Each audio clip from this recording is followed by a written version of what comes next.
Now, the IPCC, the panel of scientific experts on climate at the United Nations, has argued that we need carbon removals, even though there are some in the environmental movement who have a problem with things like carbon removal, direct air capture, or other means of doing so. When you look at the models, certainly in the second half of the century, we don't need to go just to net zero. We need to do negative emissions if we're going to stabilize and return the climate to a livable temperature and environment for most of the creatures on Earth, especially humans. And so how do we get there? This world of carbon removal that we're talking about that's envisioned, even by the official scientific policies that are promoted by the IPCC, this requires some technological breakthroughs that we don't have at scale at reasonable cost. Am I right? How do you think about this at the DOE, and what are you doing to promote it? Yeah, it's a great question. And I think where we start is that the IPCC is very clear, as is the DOE. The best carbon removal is the carbon removal we don't need. We should do everything that we possibly can to reduce emissions directly. That's almost certainly going to be the cheapest, most beneficial way to deal with this problem. Yeah, for sure. But we also, in parallel, have to clean up the mess that we still continue to make. I think if I ask the audience today to raise your hands if you've been on a business flight this month, for example, maybe we can do that. Yeah. How many folks? Okay, so a good chunk. Yeah, keep them up. Only put them down now if your flights, keep them up if you use sustainable aviation fuel on those flights, right? So a couple. Huge applause for those people who figured it out. But most of us can't, right? And so I think the question is, the option shouldn't be just do nothing. The option should be, let's clean that up, and let's use that as an opportunity to develop the technology that we're going to need once we are at net zero, or potentially even zero, to clean up all the carbon that remains in the atmosphere afterwards. Right. And so that portfolio approach is critical.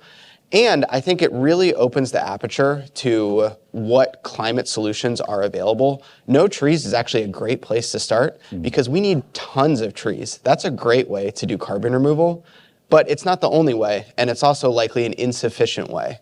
We need to figure out how to do the no tree version of carbon removal, which direct air capture is basically that. It's a mechanical tree at the end of the day. And so we need to figure out that entire spectrum of technology, and that's where DOE plays a big role.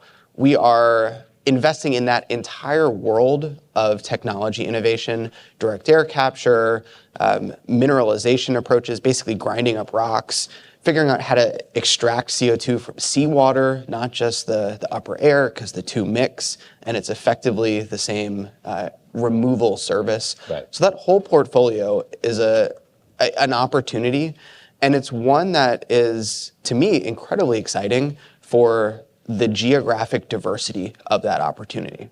So let's get real for a moment. You and I were both at the leading direct air capture conference in the world, as it turns out, last week in Zurich. Climeworks, which is a Swiss company that's a competitor to the company we've already discussed, Carbon Engineering, the one that's doing the project at No Trees with Oxy.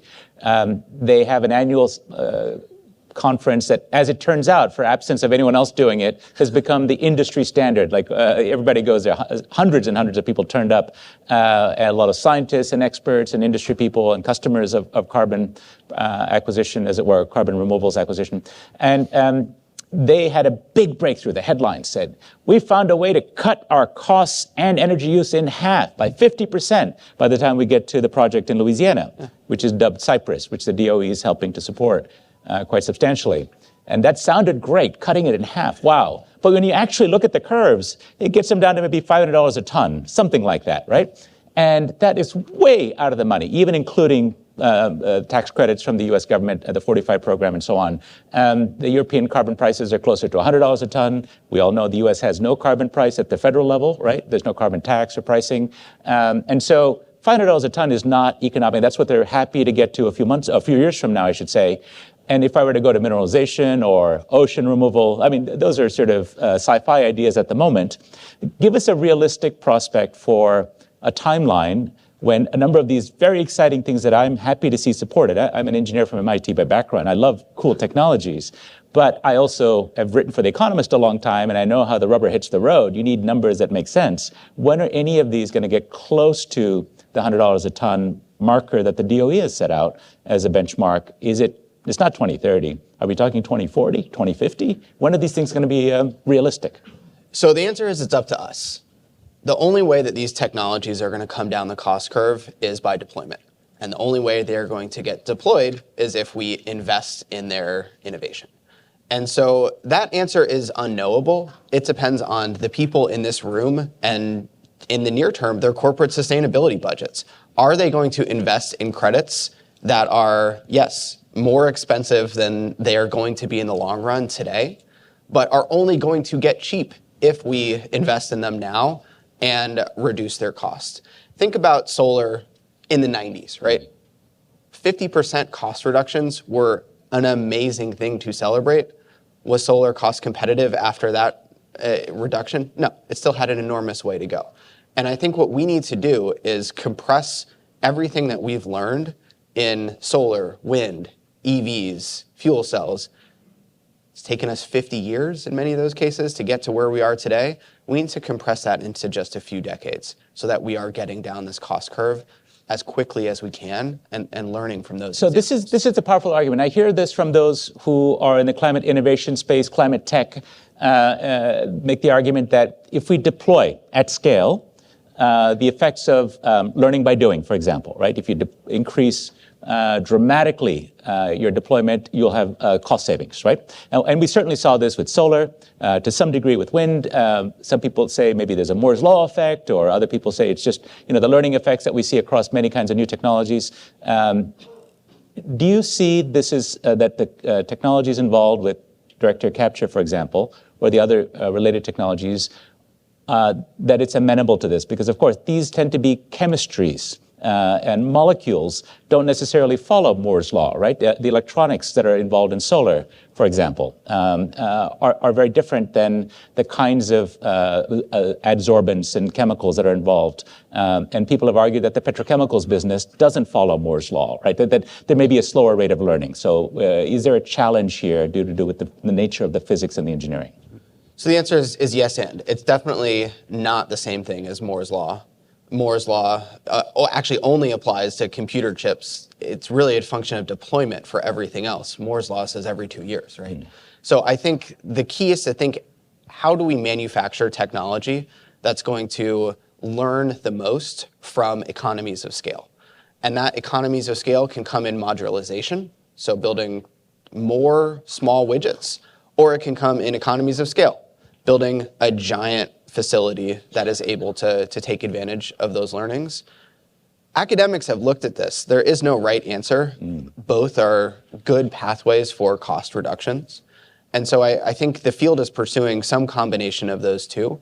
Depending on which companies you're looking at, they are investing in very large CapEx projects that have low OpEx, or the inverse of that, where they're trying to modularize the manufacturing and learn by that manufacturing process. So all of the analysis that we have really suggests that we're going to get down a steep learning curve. The question is, how fast do we get down that learning curve? And that's where it goes back to, how much are we willing to invest as a community to make this happen now and not wait for the future where somebody else might come in and save us? That person needs to be us right now. If you're a betting man, would you say 2040 we'll have these technologies at scale, or it's too soon?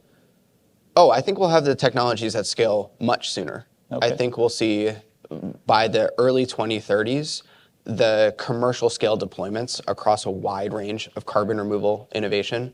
I think where I sit, I'm incredibly optimistic about the technology. That I sit physically down the hall from the nuclear fusion people. That is hard technology.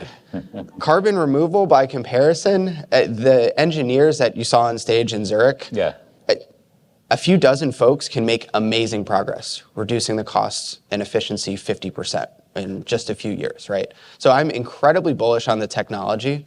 The question is, will the community stand up and actually make an industry out of this? The key with carbon removal is it is not a product that people want to pay for today.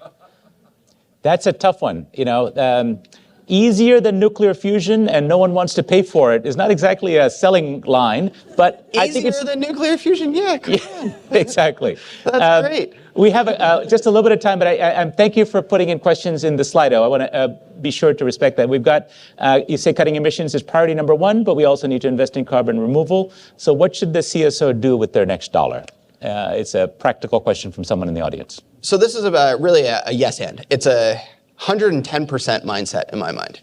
Do all you can to reduce emissions, but there are practicalities with our modern business world where you can't reduce emissions today, even if you had an unlimited budget, right?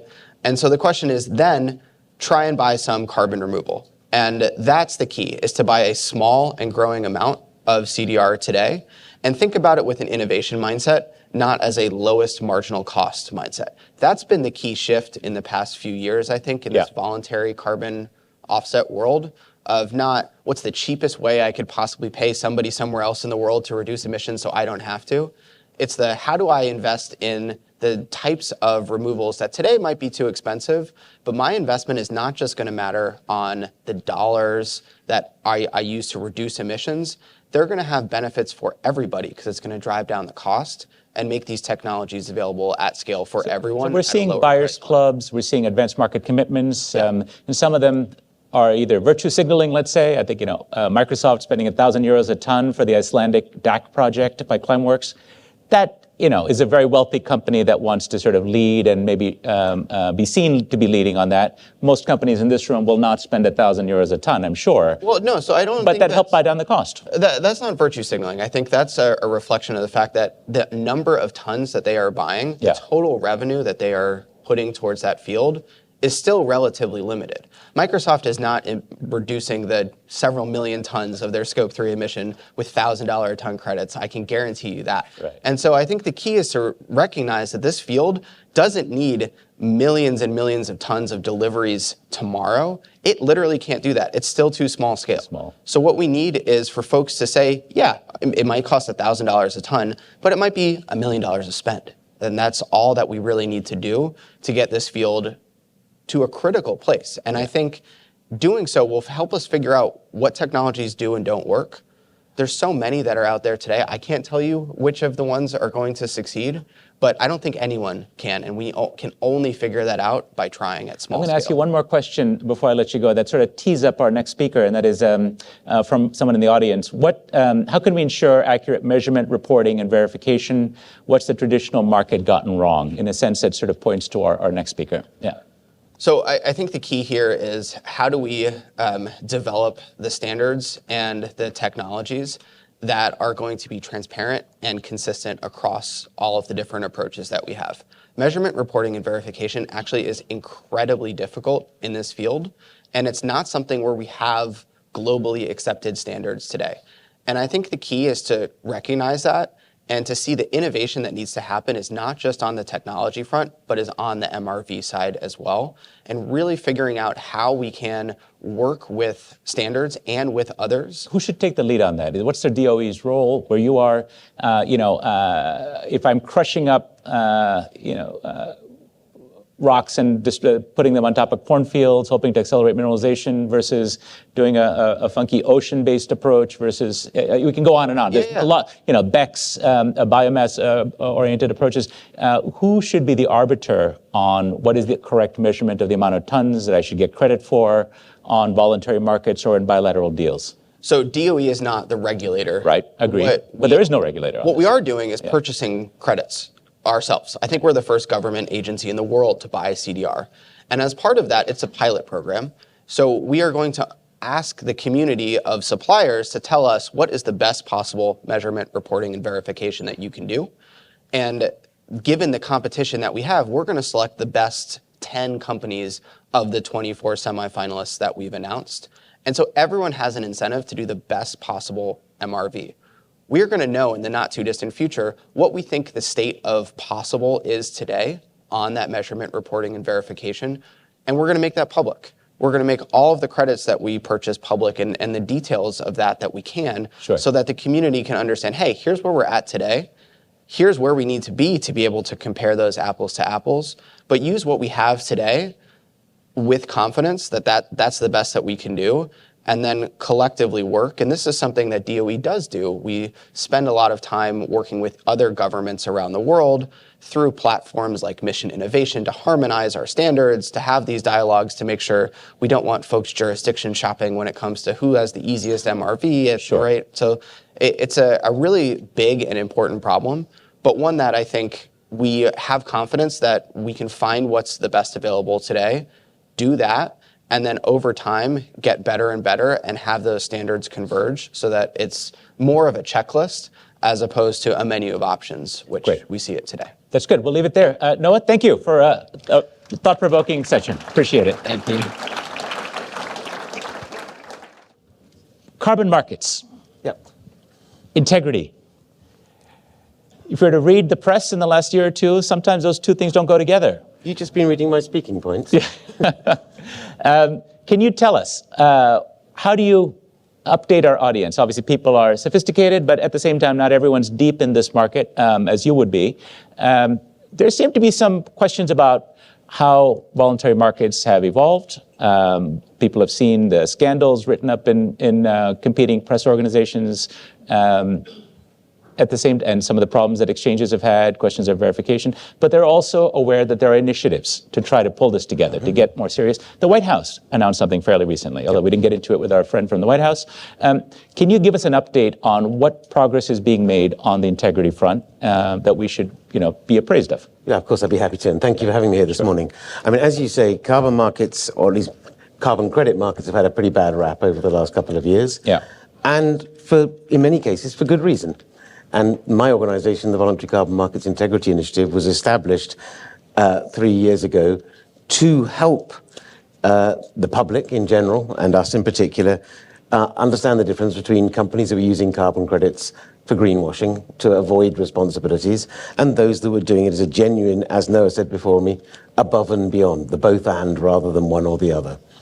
And ironically, our work over the last 3 years has shifted from that to providing guidance to companies who are really doing the right thing and doing leadership of involving the use of carbon credits as well as their own decarbonisation.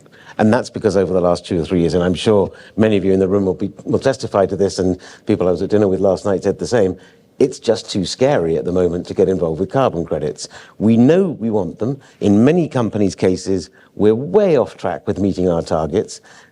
And we could do something to bridge the gap, fill the gap, using carbon credits. We know that carbon credits can leverage huge amounts of capital around the world for emission reduction opportunities that will otherwise be lost. But they're saying game's not worth the candle at the moment. Right. We get criticized, people assume that the credits are worthless, and so on and so forth. And listen, I think all of you who are involved, all of you who are CSOs involved in trying to measure, monitor, report, disclose your own carbon emissions, you know your numbers aren't perfect. You're continually having to improve the monitoring technologies. You're having to change emission factors. New coefficients come into play. You're continually improving. And that has the same thing that's happening in the carbon market. If we expect every carbon credit to be 100% perfect and otherwise we won't use it, then forget it. But then we're sacrificing $50 billion potentially of investment by 2050 in developing country emissions that are low cost, are essential for human well-being, but also have a transformational effect. And I think it's really important to emphasize this point. That Noah was talking before about trying to get early purchases in, that helps drive down the cost of technology and increase adoption. Look at India in the first decade of this millennium. There are a lot of clean development mechanism projects funded by carbon credits. I'm sure that there are academics and people scrutinizing and saying, oh, well, that project wasn't completely additional, or that may be overcredited. But now we have an India solar mission that is only possible because in that first decade, because of those CDM projects, you have tens, if not hundreds of thousands of people who know how to install solar, how to maintain the solar, how to do grid connections, how to do battery connections, grid reinforcements, project finance. That wouldn't have happened. So I think when we look at the role of carbon markets, it's not just about, is this credit fully substitutable with an emission that I could have reduced at source?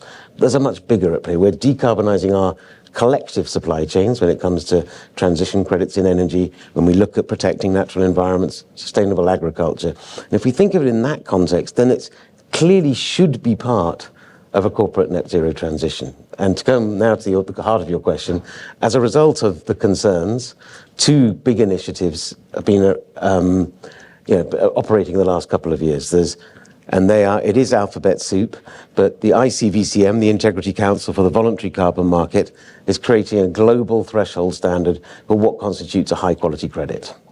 And they are going through the process of accrediting standard setters and registries, and over the course of this year, deciding which project categories and which methodologies are really fit for purpose. And you can see that's already had an effect of driving innovation, because for example, the biggest standard on avoided deforestation projects, Vera, has decided not to submit 3 or 4 of its methodologies, and has accelerated the development of a new methodology which addresses a lot of the concerns that people have raised in documentaries and elsewhere. And then there's my organization, which sets global guidance for companies on how to use carbon credits in a way that complements rather than replaces their own internal decarbonization, recognizes that companies don't have straight line trajectories. If every company, and there are 332 million in the world, reduce their emissions by 5.7% every single year, wouldn't need me, life would be easy. But you all know that some years, some technologies are not available. You alluded to this earlier. Some technologies aren't available, and sometimes the costs are too high. You're reworking some of your processes and your products. Carbon credits can help fill that gap, can help smooth the journey out, and set an important price for carbon. Now, well, let's hold it there. You've given us something to chew on. Let me take the pulse of the audience. How many of you are at companies that have engaged in voluntary carbon markets and maybe have done some purchases or investments? So a reasonable amount. How many of you are involved with the SBTI specifically? Okay, yeah, at least as many, it looks like. So we have seen something of a problem at the SBTI in the recent weeks, right? And I wondered if you could comment on that, because the SBTI was meant to be a high integrity way for companies to go. If you didn't want to get caught up in the muck, being caught out spending a couple of pennies to get worthless credits just for greenwashing's sake, you did the SBTI. And SBTI, of course, was meant to be make your own cuts first. Only as a last resort, you're allowed to engage in some of these credits, and even then high integrity credits. It was meant to be the gold standard, and we've seen, at least as it's been reported out in the press, that there's a bit of a staff backlash at the SBTI for having perceived outside pressure to lower their standards, to weaken their standards, to allow more voluntary credits. So goes the reporting. I've talked to people who've been involved in this. There's broadly correct, in my opinion. And at our dinner last night with CSOs, several companies that have been involved with the SBTI are now quite skittish about it and saying, you know what, we're really reconsidering our involvement with this. How do you assess this? Well, you're very well informed. Is what we're reading in the press correct about perhaps some pressure for the SBTI to change, relax, lower its standards? That's how it's being spun, and that's why the staff say they're unhappy and complaining. Is that wrong, or how do you see this? What's a different way of thinking about this? Wouldn't you think it would be astonishing if a regulator or a standard setter or a quasi-regulator wasn't approached by its stakeholders and asked to do one thing or another? I mean, every regulator is told, weaken this, strengthen this, more of this, less of the other, and SBTI. And let's just face it, in 10 years, SBTI has got, 7,000 or 8,000 companies to set corporate goals aligned with net zero. That's a pretty amazing achievement. And I think, of course, it's an organization that's grown. It has challenges. It's 7,000 or 8,000 out of, as I mentioned before, 330 million companies around the world. And so SBTI is revising its standards, and how it's doing that and how long that'll take, you'll have to speak to them. But I think when we look at carbon credits, there is one area of carbon credit use that SBTI not only absolutely supports, but also endorses the carbon integrity claims that VCMI has developed under its code of practice. And those are for companies that are on track or meeting their targets to go above and beyond. And just this week, and I've got a video to show, I'm delighted that Natura... Can you cue up the video, please? We'll see that in a moment. That Natura, Latin America's largest cosmetics company, the highest value cosmetics brand in the world, one of the top 10 most valuable brands in the world. Well-known company, has not only got on track on its scope 1, 2, and 3 emissions, so it's reducing it in line with its targets. It has bought carbon credits to compensate all its remaining emissions. And so SBTI and others would applaud that. In fact, they do applaud that. They actively recognise VCMI's work in their code of practice, in their recommendations on beyond value chain mitigation. So that's one important area. And not only are we announcing that here today, I'm encouraging the Economist to take on the carbon integrity claim, and all those other companies here who are interested in showing that genuine leadership. My colleague Rafi, just sitting over there in white, can tell you more about it. Now, that's the non-controversial bit, and unfortunately that's got caught up with some other work that we and others have been looking at, which is take those 6,000 or 7,000 companies that have SBTi targets. It's well recognized that 2/3, nearly 3/4 of them, are not going to hit their Scope 3 targets in 2030. And privately, and perhaps even publicly, people will tell you that all the time. 20% may not even hit their Scope 1 and 2 targets. So what do we say to them? Do we say, well tried, you did okay, and 2025 and 2026 doesn't matter, and you get to 2030 and you failed, and you go, yeah, it was difficult, wasn't it? Or do we say, actually, we've got a climate crisis? And going to what Ali said at the beginning, let's call it what it is. We've got a climate crisis. Every single year that we don't reduce emissions matters.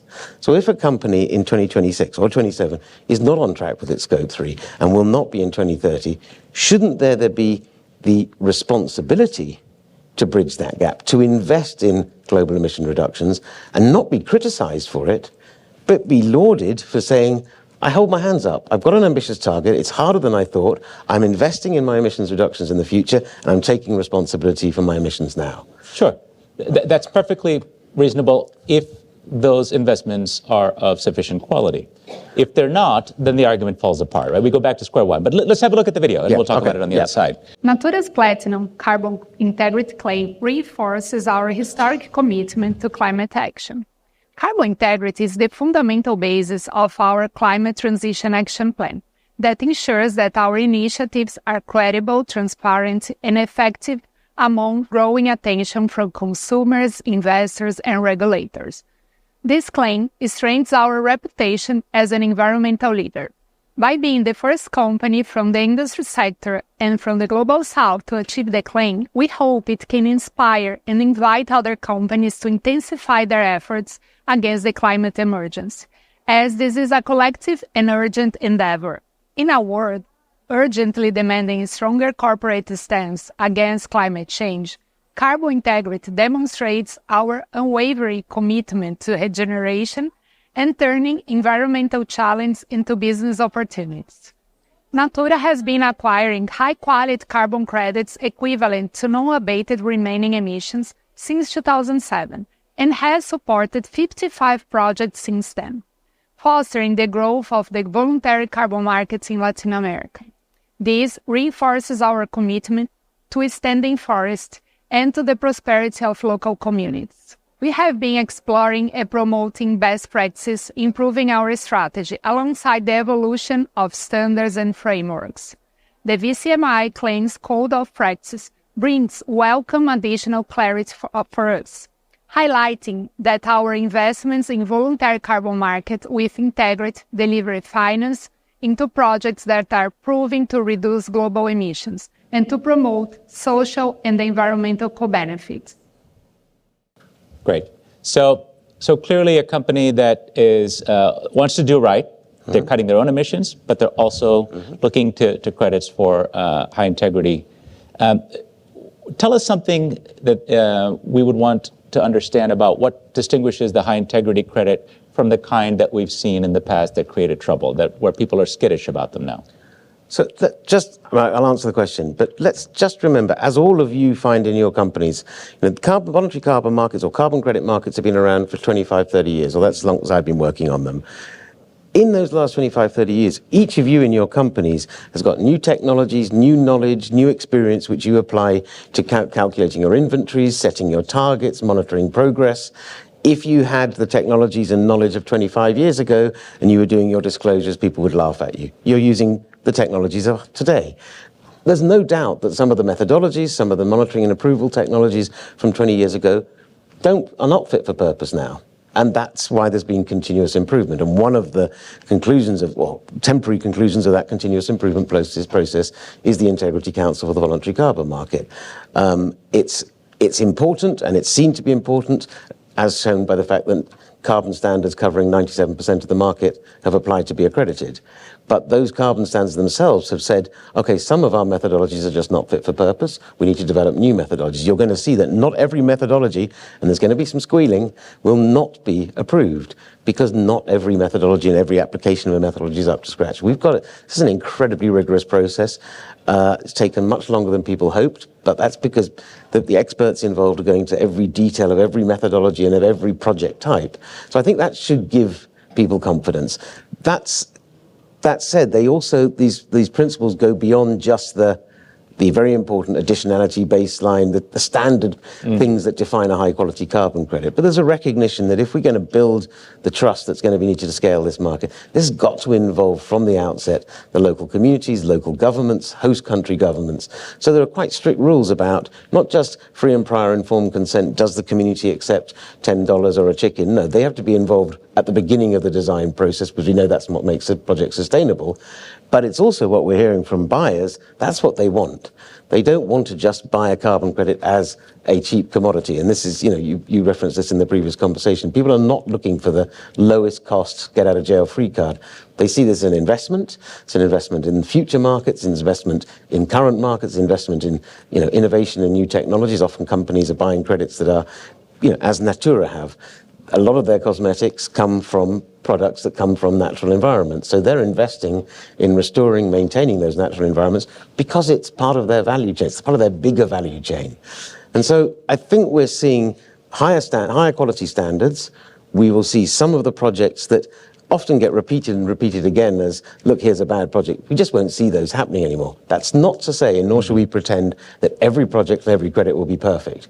If we seek perfection, we're not going to solve the climate crisis. We heard from Bill Gates at the beginning of this conference by video. He sparked a bit of a controversy during Climate Week last week when he commented on nature-based solutions and trees, in particular forestry. Are we the science people or are we the idiots? And he's very much a believer in engineered solutions and is skeptical about permanence in particular. The forest can burn down. How do I know? And so he's been a big skeptic.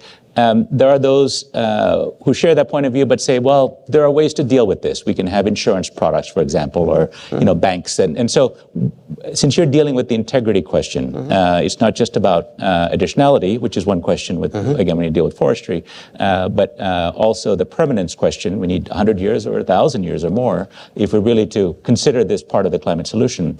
What do you have in your new code of conduct or set of rules you're proposing that could address that Bill Gates challenge? So, taking the permanence issue head on, clearly we want all removals to be as permanent as possible. Sure. But also timing matters.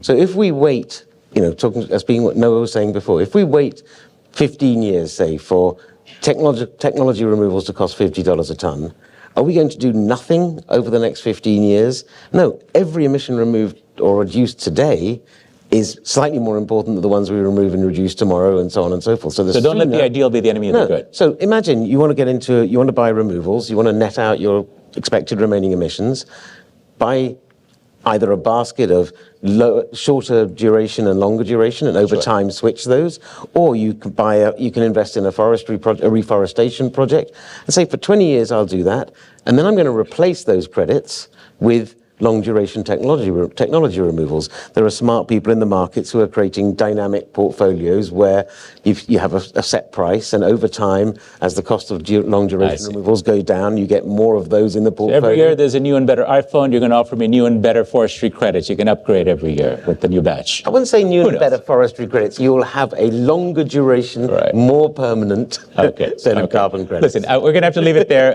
Thank you. Clearly, this is a work in progress, but we appreciate you working on it. I appreciate you informing us on some of the challenges. Please give him a nice round of applause for sharing what's going on. All right. Thanks very much. Thank you.